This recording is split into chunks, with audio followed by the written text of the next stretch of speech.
So we got a little cut off there with Balaam, but just the idea was in 2 Peter chapter 2, verse 15, Balaam, continuing on in Revelation chapter 2, the church of Pergamos, where he said, you guys have people that hold onto the doctrine of Balaam.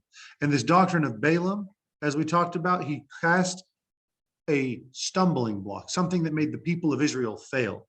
And he got them to commit fornication and to commit idol worship. And that's all in verse 14. So in 2 Peter chapter 2, verse 15, talking about these false leaders, says they have forsaken the right way. They are gone astray, following the way of Balaam, the son of Bosor, who loved the wages of unrighteousness, but was rebuked for his iniquity. The dumb ass speaking with man's voice forbade the madness of the prophet. So during the Exodus, way back in the book of Exodus, we have these people of Israel traveling from Egypt and on their way to the promised land. And then through the book of Numbers, we see that they should have entered the promised land, but because of a lack of faith in God, they began to wander through the wilderness, okay? And as they're wandering through, they find this big group of Amorites and they're able to defeat them. Well, the Moabites, they're pretty worried about them. So in Numbers chapter 22, verse 3, it says, and Moab was sore afraid of the people because they were many. And Moab was distressed because the children of Israel. And Moab said to the elders of Midian, now shall this company lick up all that are around us as the ox licks up the grass of the field? And Balak, the son of Zippor, was king of the Moabites at that time. So all these different city-states, they got together and said, what are we going to do about these Israelites? They said, we know a guy that can talk to their God. Because remember, they thought every different people had a God. And we know someone who knows their God. So he sends messengers with the diviner's fee, which is the money you would give to get a blessing of the prophet, right? We see that even whenever Saul goes to visit Samuel, he's like, shoot, I didn't bring any money to pay the prophet for the prophecy to tell me where my dad's donkeys are, right? So they go, and in Numbers 22, verse 7, says, the elders of Moab and the elders of Midian departed with the rewards of divination in their hand, and they came unto Balaam and spake unto him the words of Balak. So what's God tell him when they ask him? He says, do not go. So Numbers 22:12, and God said unto Balaam, thou shalt not go with them. Thou shalt not curse the people, for they are blessed. And Balaam rose up in the morning and said unto the princes of Balak, get you into your land, for the Lord refuses to give me leave to go with you. Beautiful. Had the story ended there, that would have been fantastic. This is a guy, God said it. Hey, God said it. I'm not going with you. Done. Wouldn't that be a beautiful ending? Unfortunately, but wait, there's more. So the king of Moab, he goes and he's like, wait a minute, we can't just give up. We send our elders. Let's send our royalty. Let's send our princes, right? So he sends more important messengers and he says, listen, we're going to reward you and we're going to reward you big time, right? If you'll just come and visit. So Balaam, he starts out with a really good answer, right? If we listen to the answer, what does he say in Numbers 22:18? Balaam answered and said unto the servants of Balak, if Balak would give me a house full of silver and gold, I cannot go beyond the word of the Lord my God. He considered God his God. I cannot do it to do less or to do more. Great. Again, good job. Good answer, right? If he had just stopped there, we would probably have a bunch of references in the Bible about that worthy, that righteous man, that great prophet. But wait, there's more. So in Numbers 22:19, he says, now then, because of that, I pray you, tarry you also here this night, that I may know what the Lord will say unto me more. God already said what he wanted to say, did he not? Right? But no, he says, well, maybe he didn't mean it exactly like he said it. It's a funny thing, you know, it's sad for this guy, but he's a long time ago, so we can laugh about it, right? It's not too soon, is it? But it's kind of sad that you don't see very different things here. We read things in the Bible and we say, well, yeah, it looks like he said that, but maybe he didn't mean it just like he said it, right? But maybe there's more, right? But wait, maybe we can redefine it a little. And that becomes dangerous. God says what he means, and he means what he says, and you can trust it. Stop trying to make it fit what you want it to mean. So he asks God again, and God visits him that night and says, no, by all means, go with them, right? But only do what I tell you to do. So one of three things is going to happen. God already said, these people are blessed. You cannot curse them, right? So he's either going to stay where he was and say, listen, God told me not to go. I'm not going, right? That would have been a good thing. Or he's going to keep on trying because of his greed, because he wants all the silver and gold that's promised him, right? And God's going to go, but God's never going to let him curse them. So he's going to destroy them along the way, But the third option, he was going to be able to go, but he could not physically curse them. No matter how hard he tried, he couldn't do what was asked of him. So no matter the direction, God is not going to allow the people who he has called blessed be cursed. There's something in there about eternal security. I'm not going to dive into it, but think about it. I'm sure you could come across with it. He said, no, they are blessed, so there's nothing you can do to curse them. The only one whose hand will ever be against them is my own. And God does strike Israel many times, right? As we go through. But there's a whole sum. That's a different topic for a different time. So Balaam, at the very least, should have hesitated or not have bothered asking the second time, but he did. But his greed gets the better of him. So what does he do? Remember, he has this dream at night. When the first dream said, or the first vision said, don't go with him, he said, okay, it doesn't that, but let me check again. Well, this one says, go with him.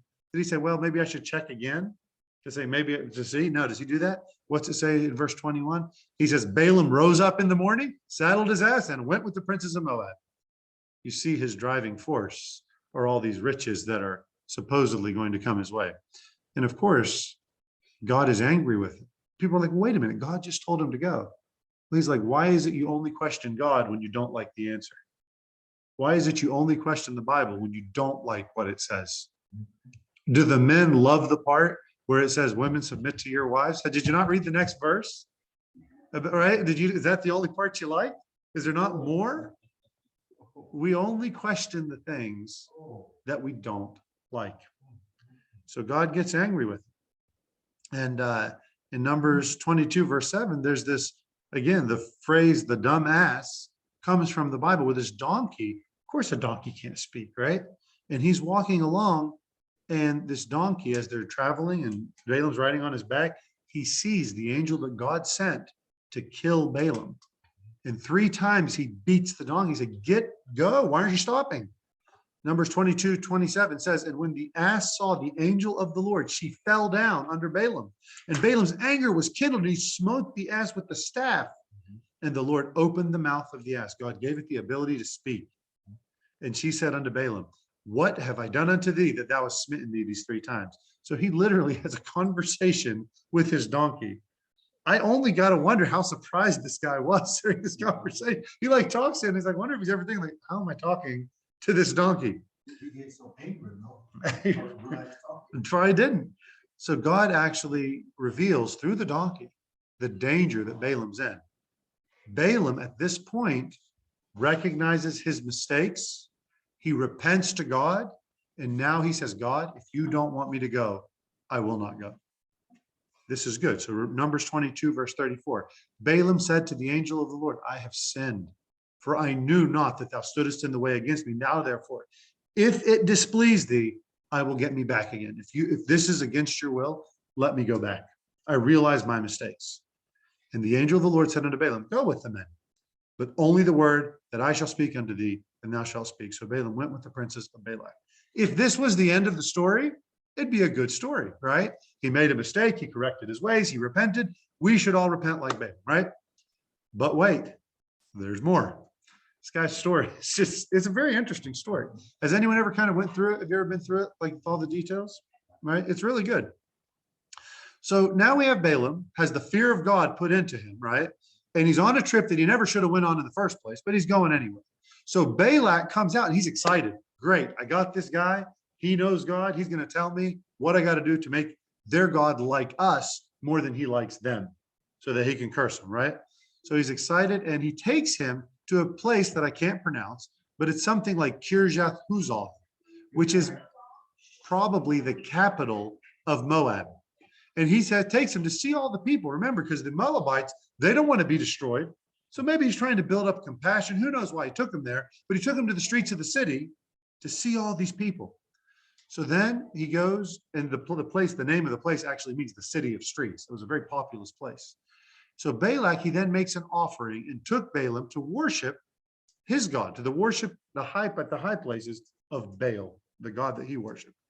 So Balaam tells Balak, I want you to build 7 altars, get 7 oxen, 7 rams, offer 1 ox, 1 ram on every altar, right?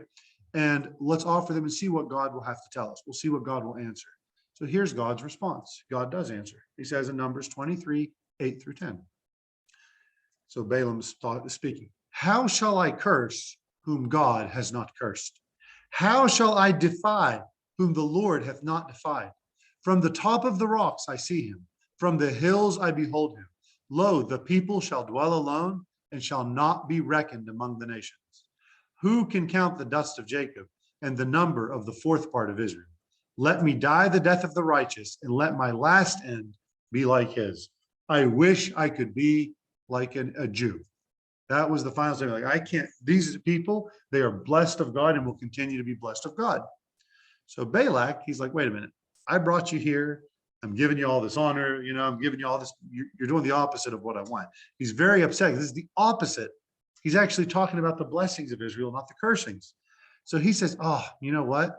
We need more Baal to convince this God of Israel to join us. We need to spend more time with Baal. So because maybe there wasn't enough influence of Baal here in the city. So he takes him to another spot. And this place is a high hill where you could see the armies of Israel advancing, where you could see the people of Israel coming. So they go, and it's a great view of Israel, and he makes the offering again. 1 more of each animal on 7 different altars.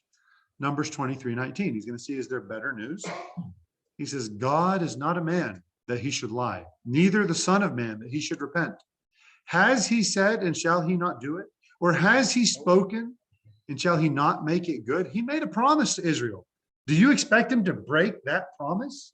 He made a promise to me and you too through the blood of Jesus Christ, that whosoever believeth in him shall not perish.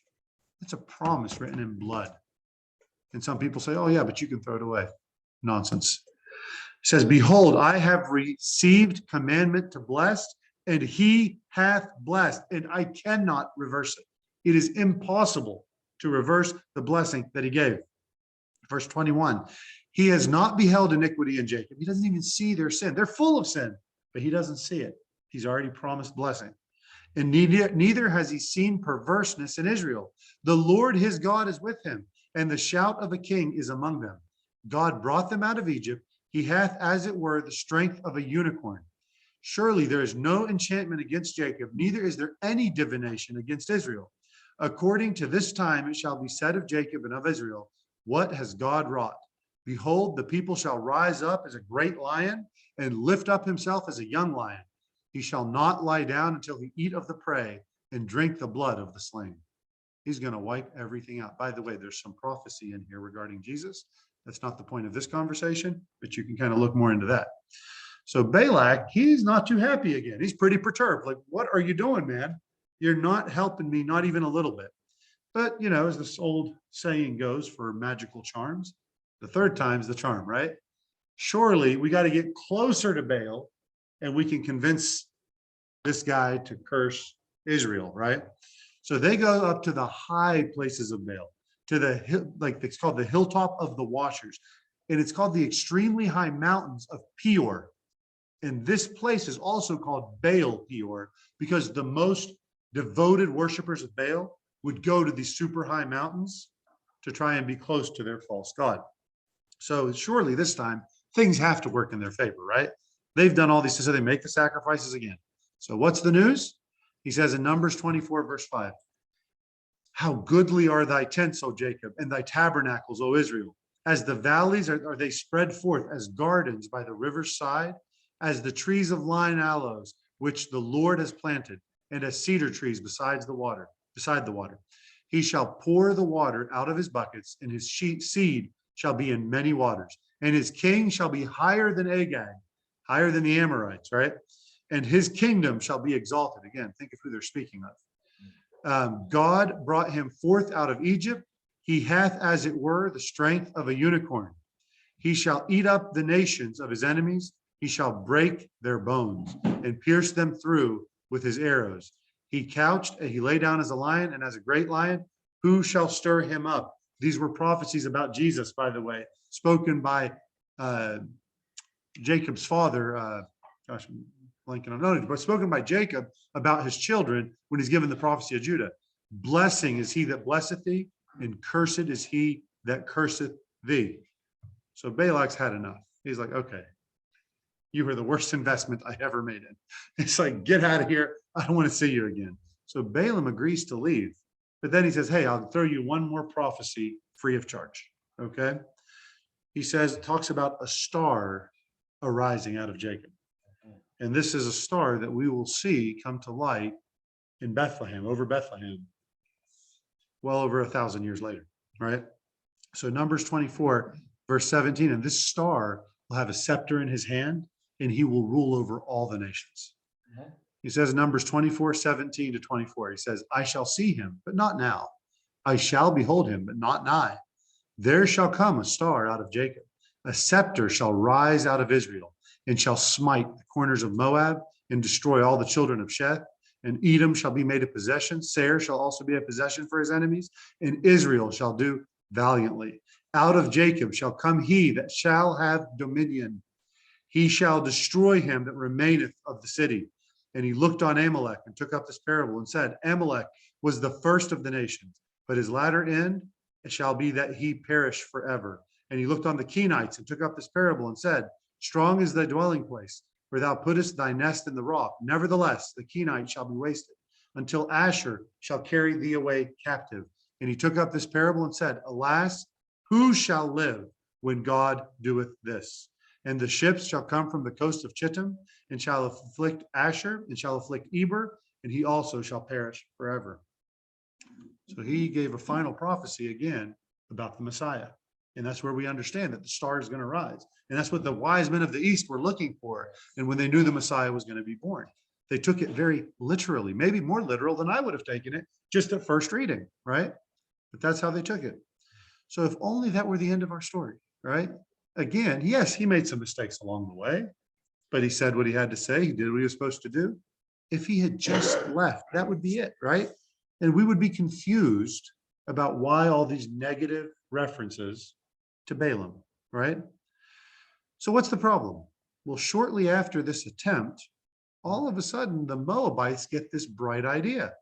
Let's send all of our hot young women, these attractive young women, out to the men of Israel who are all supposed to be married to their wives. And we'll get them to sleep with these women, commit fornication, because we can't overpower their God. We'll just make their God mad at them. And that'll solve our problem. So in Numbers 25, verse 1 and 2, it says, and Israel abode in Shittim, and the people began to commit whoredom with the daughters of Moab. And they called the people unto the sacrifices of their gods, and the people did eat and bowed down to their gods. So these people were committing fornication and idolatry. But again, what does Balaam have to do with this? This led to God's judgment, and ultimately it cost a whole bunch of lives. Numbers 25, verse 5 says, and Moses said unto the judges of Israel, slay you every man, every one his men that were joined unto Baal Peor. And those that died in the plague in verse 9 tells us there were 24,000 people, men that were killed. So again, where did Balak get this idea to cause this fornication and idolatry? Well, later on in Numbers, we find the truth. Moses figures out who gave him the advice. And Moses said unto them, have you saved all the women alive? Behold, these caused the children of Israel through the counsel of Balaam to commit trespass against the Lord in the matter of Peor. And there was plague among the congregation of the Lord. So as he was leaving, apparently he turned to Balak and said, hey, if you want to get them, this is how you do it. All right. All for what? For the money. He himself said, whoever blesses them, God will bless. And whoever curses them, God will curse. he fulfilled his own prophecy. He got Israel to be destroyed. And guess what happened to him? He was destroyed, and he is a sign of what not to do from the Old Testament, of what not to be. He followed all this wicked advice. His love of money exceeded his love of God. And he was happy to see all these 24,000 people's blood is on his hands. He'd rather see them die so he could go home with a little bit of extra money in his 401k, right? And that's very sad, right? What should have his advice have been? What should he have told Balak? If you think about it, what should he have said? Balak, you can't defeat these people. Their God is the true God under heaven. Submit to their rule. Pray for mercy from their God. Like that's the advice he should have given. But unfortunately, no, he was too much, his eye was too much in money, right? So ultimately, both the Midianites and the Israelites who sinned with them and Balaam himself were killed because of this mistake, right? But again, why is that story here? It's a picture of people who are set apart for God, who know the truth, who believe the truth, should never be misdirected by worldly promises, by worldly riches. You cannot share the marriage bed. It is just for your spouse, not for anyone else. Those who reject God, even though they claim Christianity, but they continue to live for the world, that's not the way that it works. The church is unequally yoked to the world. Do you see that? Good. I went, if you go down, they are all maybe 25, or maybe the numbers, 24, I'm not sure. The big sin that happened, Israel, the men got so commit those women. Moses was in the camp, along with the elders, and Moses was teaching. And a young man took one of those Women, women, what tribe was on? Moab. Moab. He took her into the camp and passed by Moses and the elders and took her to his mother's tent. And one of the young Levites saw it. It's an ancient arrow. Spirit them both through, right? Into one. And what happened, the key is that when the church got so entangled with the world, they took it normal. He didn't realize what he was doing. It was acceptable. Right. It was an acceptable thing now. To church service, Moses and to his mother's tent. And that's happened to the church of Pergamum. We got so close to the world of the devil that we began to just do those things. That would be previously be blasphemous things. And you see that in many of our churches today. We allow things just to come in that our parents would never even consider. I mean, and you could take that on many levels, whether it be inappropriate relationships, the way we dress, the way we talk, the way we behave, how we do communion. I mean, many things we have made so many compromises on. And again, why? For worldly pleasures and benefits, right? So Balaam loved his money more than he loved God, as does the church at Pergamos. And before we get too judgy, this is something that the New Testament was very much warning believers against, because we can all fall into this trap. They were warned many times. It's such an easy trap to fall into. 1 John chapter 2, verse 15. Love not the world, neither the things that are in the world. If any man love the world, the love of the Father is not in him. 2 Corinthians 6:17. Wherefore come out from among them and be ye separate, saith the Lord. Touch not the unclean thing, and I will receive you, and will be a father unto you, and you shall be my sons and daughters, says the Lord Almighty. Are you separate from the world? Or are you still looking for worldly benefits?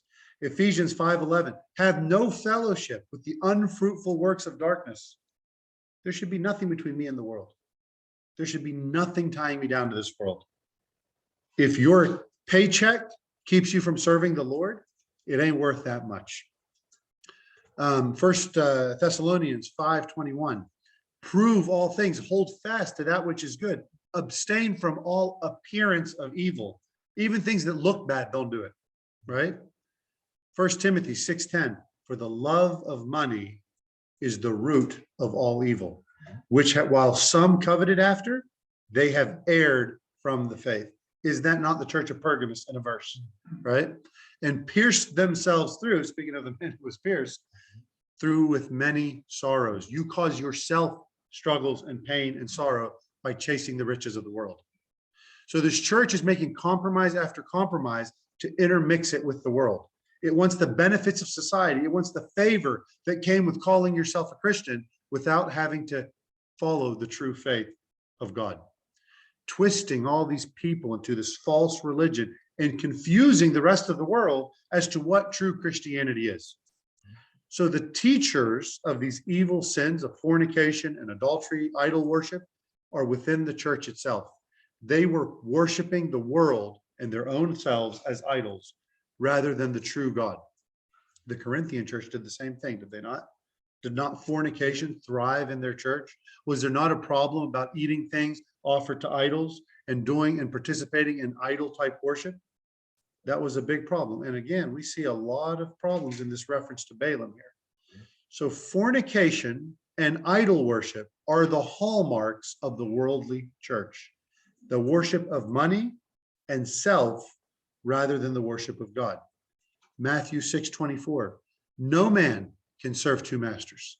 Either he will hate the one and love the other, or else he will hold to the one and despise the other.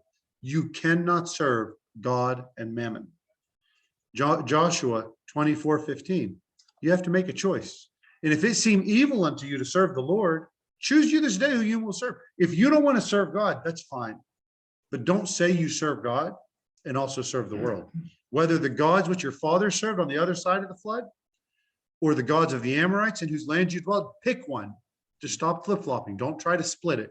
You can't split it, right? Or as the phrase goes, you can't split the baby, which comes from the Bible as well. But as for me and my house, we will serve the Lord. Joshua made that statement. He made that decision. And Israel, to many things, made that decision too. But Pergamos, to borrow from Indiana Jones, you chose poorly, right? You remember that from the movie. They chose poorly. They chose to follow the world and try to still be Christians. So he says in verse 15, so hast thou also them that hold to the doctrine of the Nicolaitans, which thing I hate. So just like the Balaams, these Nicolaitans show up. This is the doctrine that the first church of Ephesus hated, just like he hated, right? These false teachings were, instead of being rejected like they were in Ephesus, they were embraced in Pergamos. Jesus wants to make it overwhelmingly clear he wants nothing to do with the teachings of the Nicolaitans.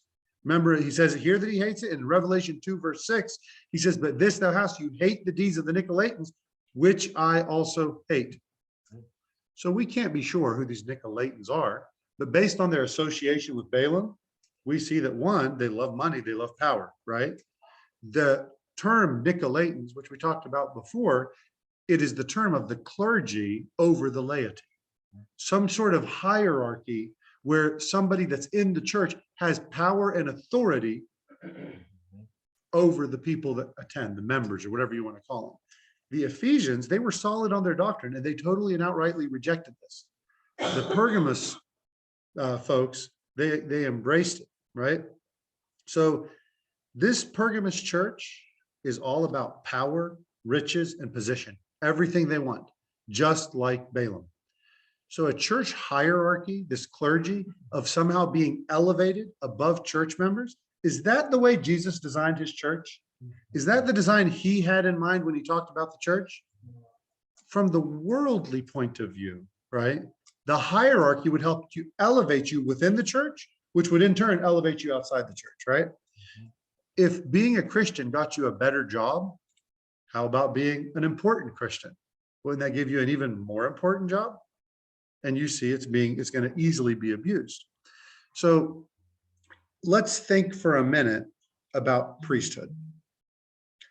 So I'm going to actually do this as its own session, just so people can watch it separately. So let me re-record here. That's all for this session.